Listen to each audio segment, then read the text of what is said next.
and I'm sure has amassed a collectible or two. That would be broadcaster, longtime Phillies broadcaster, front office, Chris Wheeler is with us. I'm so excited to have Wheels on the show. Why don't we start with that question, Wheels? What collectible was it given away to you, or did you amass during your time that is a cherished possession? Well, as you know, Pete, when we were kids, we didn't get giveaways. You went to the ball game and you sat there and you watched the game. That shows you how long ago that was. You know, we didn't build all these things where the kids go and do other stuff while the games are on. You know, we watched the game and we didn't get giveaways. Since I've been with the Phillies, you know, I really don't have. I have a. You know, I did get a ball signed by Pete Rose, and I have something signed by Lefty, you know, and things like that. But as far as giveaways go, I don't have stuff like that. I don't have bobbleheads and, you know, and bats and all those kind of things we gave away. I used to bring them home, and Renee would give them away to her nieces and nephews. So it's funny, I've never been much of a collector, and I look back on it a little bit and think, well, maybe I should have done more of that stuff when I had a chance, but it's a little too late now. No, you were too busy describing the game. I had a guest on earlier who writes for the Press of Atlantic City, said he went to the Yankees game when he was younger, and they, you know, back in the day when they gave you an actual bat, you know, not a wiffle bat, not like a replica mini bat or anything. It was a real bat that you could go home and play with. Did a nice job to promote the game too. Well, we used to give out bats. We gave out, you know, you had balls too. You'd give out, but then society got a little more restless, I guess would be a way to say it. And when things didn't go right at a particular, you couldn't tell if it was going to be a bad night at the ballpark, if your club was going to be bad, or maybe an umpire would make a call the fans didn't like, and then the giveaway items would come raining down on the field. So you had to make changes as time went along with that sort of stuff.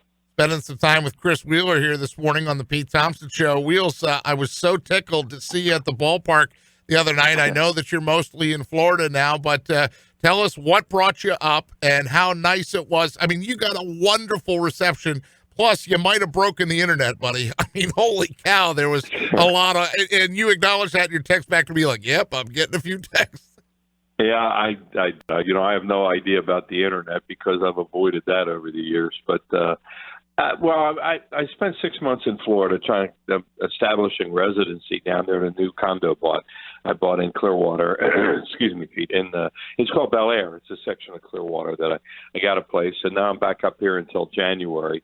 Rob Brooks, who's director of broadcasting, I think is Brooksy's title. He sent me a text about 2 weeks ago and said, "Hey, look, the guys are going to do the outdoor thing that they do every year, the annual one." He said, "We'd really love for you to go down and surprise them or be a part of the telecast that night." And I thought about it because you've known me a long time, and I've kept a very, very low profile for that stuff since Comcast canned me back in 2013. And I did that on purpose. I just want to kind of fade away and just enjoy life and all that kind of stuff, and still enjoy baseball and be around the people I like and all that. So I never wanted to be back on the air or anything. But when he said that, I thought, you know what, it's probably time. It's probably time to do something like that and just sit in for an inning, because I love those guys, you know, Ben and Johnny and Murph and, of course, Tom McCarthy. So it was fun. I had a good time.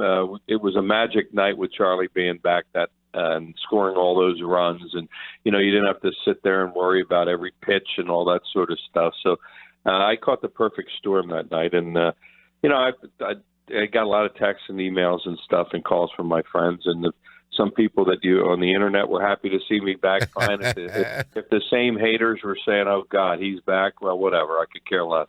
I mean, I've never understood that. And yes, you're a class act, Chris. I mean, you're a guy that, like you said, you know, unceremoniously dumped by a corporation that doesn't have a heart or a pulse and charges me too much for my cable, but that's a whole nother thing. But anyhow, you definitely handle it the right way, you know, fade back a little bit, sit back, not upstage. And yet Brooksy, Rob Brooks, Temple guy too, by the way, got to promote my alma mater, Temple guy, who was able to get you to come back and do the inning, and it was wonderful. I mean, and I know that people responded because they got to hear your voice again. To heck with the haters. I mean, the people that the number one thing they always go to, well, he didn't play the game. Do you really think in 47 years you haven't learned a thing or two about observing baseball? I mean, come on.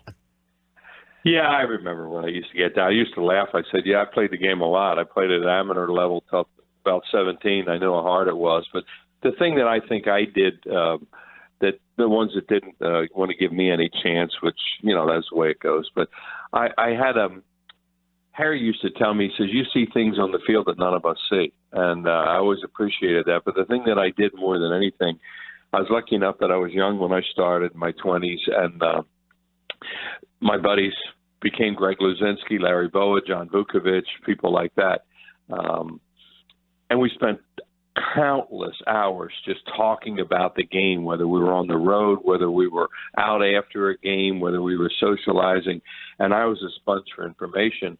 And they always told me that I had a real feel for the game and I could understand. I was like a field person. So when they would, when I asked questions, I kind of absorbed it, and then I would just watch and listen.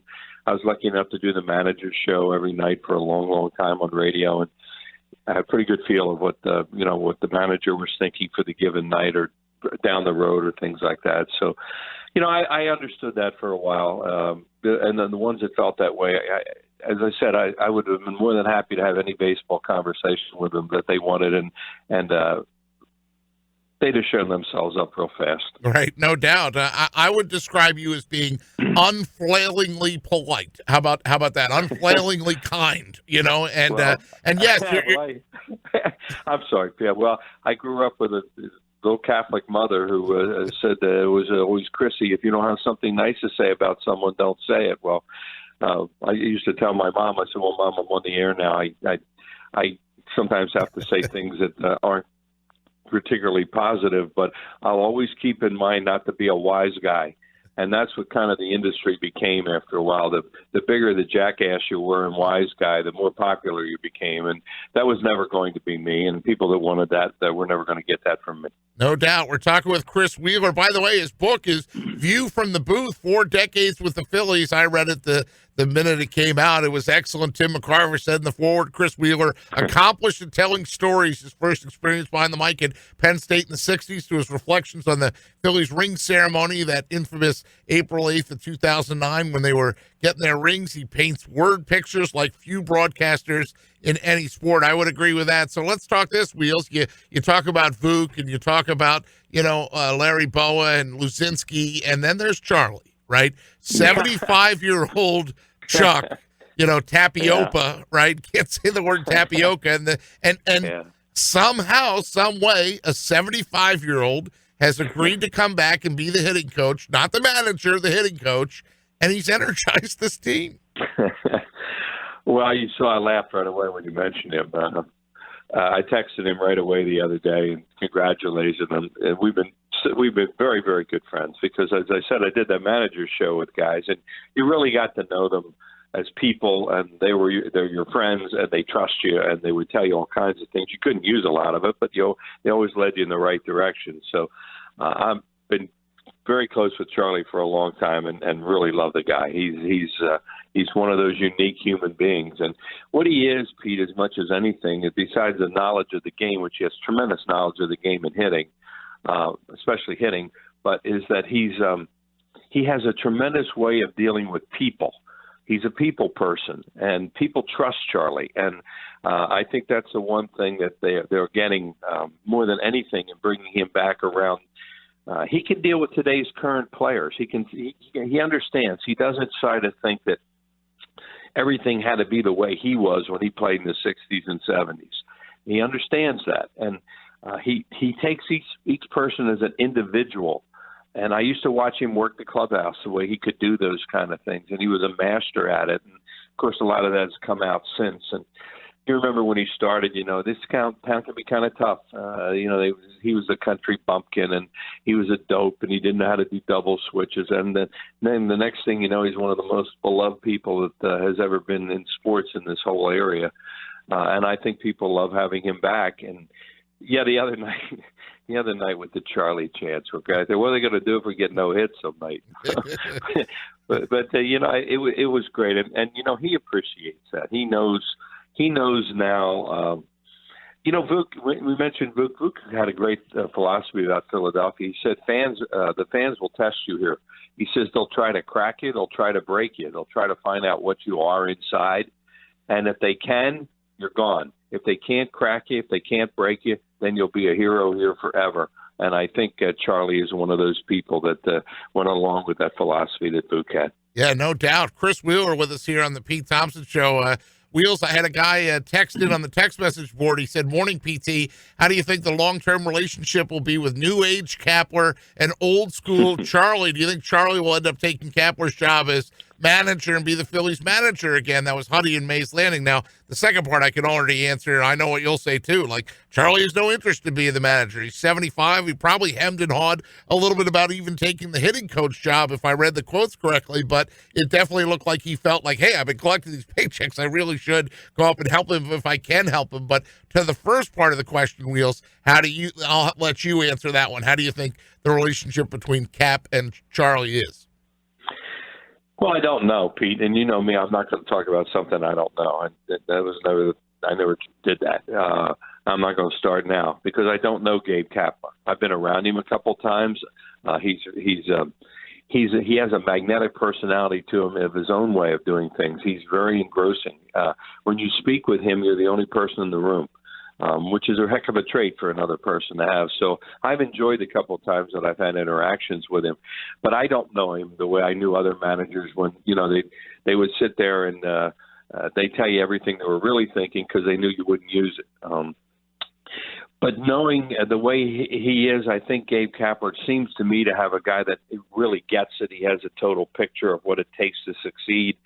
I think he'll understand that if Gabe Kapler were to get fired at some point, which of course all managers do, it's not because Charlie Manuel's here or is after his job. So I think we can separate the two. How they get along, Charlie had his way with coaches. I mean, there are some coaches he liked and he got along with, and there are other coaches that he did not like, and for whatever reason. So we used to talk all the time about there was about I would say it was about maybe 50, 60, 70 feet from his office to the coach's room.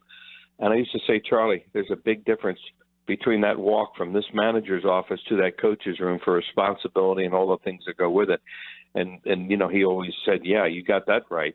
So he's a coach now, and he understands his role, and he understands that the manager runs the clubhouse, he runs the airplane, and those are the kind of things that he does. And I'm sure he'll just try to help and stay out of the way because he loves the Phillies and he loves Philadelphia. Excellent answer, as I knew you would handle that both classy and delicately. Chris Wheeler with us, the retired Phillies analyst. Is that word retired? Sometimes, I mean, you are Mr. Spring Training. They held up the shirt the other night, and you're still doing the PA down there, of course. Yeah. And oh, God, you made me laugh when you're like, well, we got to update the shirt. I did. I did. Yeah, that was another coming out the other night, which I'm sure that attracted some attention.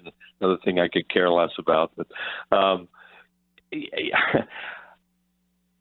retired works for me. I like it. Look, I'm going to be honest. The first 2 years, I wasn't bitter because I understand how life is. It's one of those things, and if you get bitter, what good's that going to do you? But I was disappointed that I was kind of dumped by those people, and that they didn't own up to it. They made it sound like the Phillies did it and all that, and then I, of course, had to be quiet about it until they finally got around to deciding who they wanted to do. And I had to be quiet for 4 or 5 months around people that I liked. And that hurt. That hurt a little bit. So I got to admit that that bothered me for a while. But, hey, look, you can't live your life like that. I got over it. And after that, after a couple of years, when I realized they could play the game without me, I really enjoyed just sitting and watching the game as a fan, and if it was a lousy game, I could turn it off, and I didn't have to be on an airplane at 5 o'clock in the morning coming back from a city and having a game that night where you're kind of tired and those kind of things. So yeah, and it was really nice of the Phillies. They kept, they wanted me to be around, so I did that ambassador thing for 4 years, and I decided I had enough of that. And then Dave Buck came up with the idea of making a little spring training thing for me to keep doing the PA when I'm down there and maybe play golf with a sponsor or client or have dinner with people and that sort of stuff. And then when they leave, like they did this year, was, like wave goodbye to the airplane. and stay down there again. So everything's worked out very, very well. I'm happy. Yeah, I think you're very blessed, and I could see it in your smile and your demeanor the other night, just a weight like had been lifted off your shoulders and how relaxed you were. Hey, I want to ask you this, because the night after I saw you at the ballpark was, of course, the Bryce Harper unbelievable moment. What a call Tom McCarthy had. Crucky was hilarious when he literally said, "Oh, my God." Were you watching that when it happened, and what were your thoughts? I was. And having been lucky enough to be around for some of those great moments and be around some guys that did great things during those moments, and my contributions to those kind of things, I was happy for them, because they don't come along very often. And when you're lucky enough to be in the booth and be a little part of it, or as I did in 2008, just shut up and don't make any noise. When the World Series ended like that. You never forget those moments. And I think it's one of the things that, our game, I know our game has its problems in this day and age of attention spans of a field mouse for a lot of people. No doubt. It's just, it doesn't go at the pace that they want it to. And baseball is contributing to that by some of the things they're doing to the game, to having incredible amounts of, like the other night when you have 15 strikeouts in 6 innings. Come on. That sort of stuff. And the shifts and all those kind of things. But the thing about our game, and I've always said it, is we're the one game without a clock. You can't ice it, you can't take a knee, and you can't dribble it around. You have to try and somehow get those 27 outs in many ways. And some nights and days you just can't get it, and you feel it coming, and you think this is not going to be good if you're on one end of it. And on the other end, you're sitting there kind of squirming, thinking, boy, this might happen. We may make this happen right now, because balls are going off the guy's gloves, and instead of them catching it and make an error to get a base runner and those kind of things. It was one of those moments that made baseball still a great, great game, and a game that you just cannot figure out the outcome of it so many times. And I was thrilled for those guys to have one of those moments, because I was lucky enough to have a lot of them myself. Yeah, speaking of which, and by the way, I loved Ben Davis on post game. He was still jacked up, and he was so souped. Sure. Amy Fadul was excited. And Ben played the game. I mean, that's the thing. When you get a guy like Kruk who played the game, Ben who played the game, and they're almost geeking out a little bit, that's what makes it so exciting and infectious. So a guy, and I know you don't embrace social media too much, Wheels, but a guy, Dan Mallon is his name. His Twitter handle is @MallonDan. Put up the next day after the Harper Grand Slam and how great it was, said, greatest regular season Phillies moments in my lifetime. And he threw up this list, and I actually went through it, and I was fortunate enough to be there for a lot of them. Not all of them, but a lot of them that I remember or that I saw. But I'll just throw them out there, and if you want to jump in when you hear some of them, maybe not all 10, but, like first and foremost, number 10, he had Terry Mulholland no-hitter. Yeah. Well, no-hitters are special. And we're lucky enough to see you don't see them that often. So sure, those are great. How about Bobby Denier walk-off inside the park home run? Yeah, that thing went snaking along along the wall in left center field at the vet, and Bobby could run like a deer. So that was pretty exciting. I remember the clip because I was jealous of his hair. He had those blonde locks, that tight perm in the 80s, and it was just flying, right? Number 8 was Bo Diaz, ultimate Grand Slam, 83. Wow. Yeah, that was off Allen of the Mets. I remember that. And that was, Harry had so many of the calls of those things, and he had a great call on that. It was a rain delay game that night, and yeah, that was fun. That was pretty cool. Bo Diaz was one of the really great human beings you ever want to meet, and that was, it was so sad. We were all so crushed by that when he was killed in that crazy satellite dish accident in his home in Venezuela. This is great, Wheels. We didn't practice this, but you're doing great. Number 7, 2008 double play clincher. Oh yeah, sure. That was unbelievable. Ryan Zimmerman hit that ball too. That ball to Jimmy's left, and that game was slipping away. And that, of course, was the year that Lidge hadn't blown a save. And there we were right there at the end where it looked like, well, this is going to be a blown. So we got it. Oh, here we go. So the one thing about it was Zimmerman didn't run that well, so they Oh, yeah, that was really a great play. That was typical Jimmy, rising to the occasion. I hope you're having fun with this list. That was 7. That was 6. Now 5. He puts the Utley 2007 walk-off single versus the Mets. Oh, yeah, that's as much emotion as you ever saw Utley show when he hit first base. And I think that was, we had a big comeback against Billy Wagner in that game. My dad used to say to me, I lost him real young. He'd say, "What good is that stuff going to do? Do you remember all that stuff?" And I'm thinking about it as we're talking right now. It helped. Yeah, I still remember the that, and it was a sweep of the Mets at a big time. I didn't think going to come all the way back and catch them the way that they did that year. But I remember throwing his hand up in the air, and we went on a road trip that afternoon. So that was a fun flight. Chris Wheeler with us as we go through the top 10 regular season Phillies moments that I found off Twitter, which are great. Number 4, Wheels. I was at this game for WRTI radio. I think, what was the clock? 3:23 in the morning. Mitch Williams' late night walk-off hit.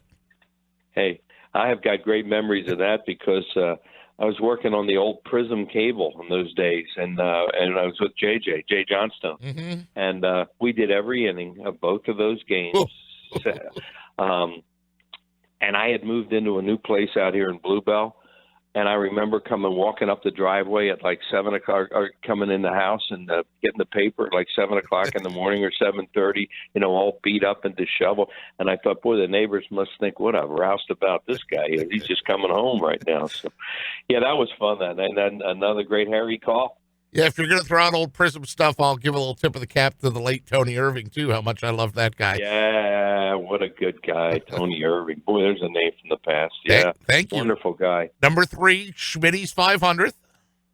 Oh, sure, in Pittsburgh off Don Robinson.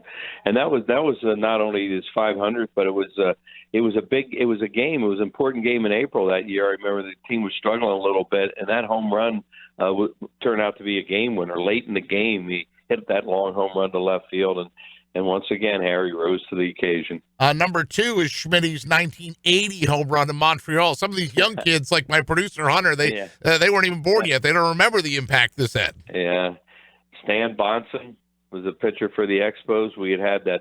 That was a game that was going to start at 1:30 or something. Started at 5 o'clock because of the rain, and it was the craziest game that day. And Andy Musser had the call where he buried it, because it was way out the left field.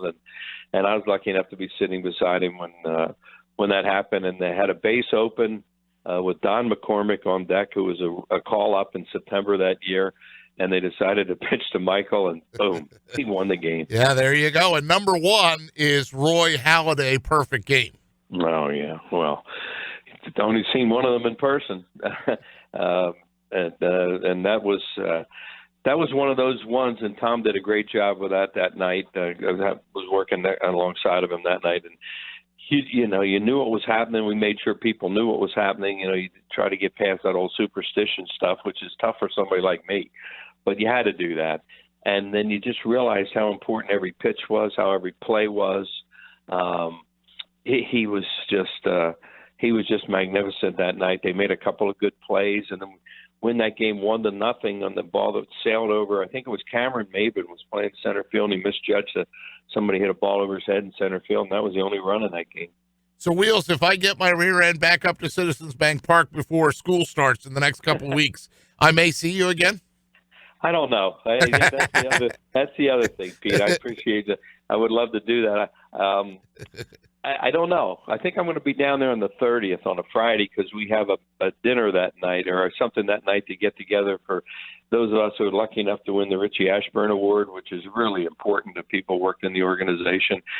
We have something to get together that night and talk about nominating this year's winner and voting on this year's winner. So I think I may be down that. I know I'm going to be down there that night, but the other great thing is not getting in that traffic in the afternoon driving the games. I got to admit, when I was doing that the other day, I said, I don't miss this. I don't miss this a bit.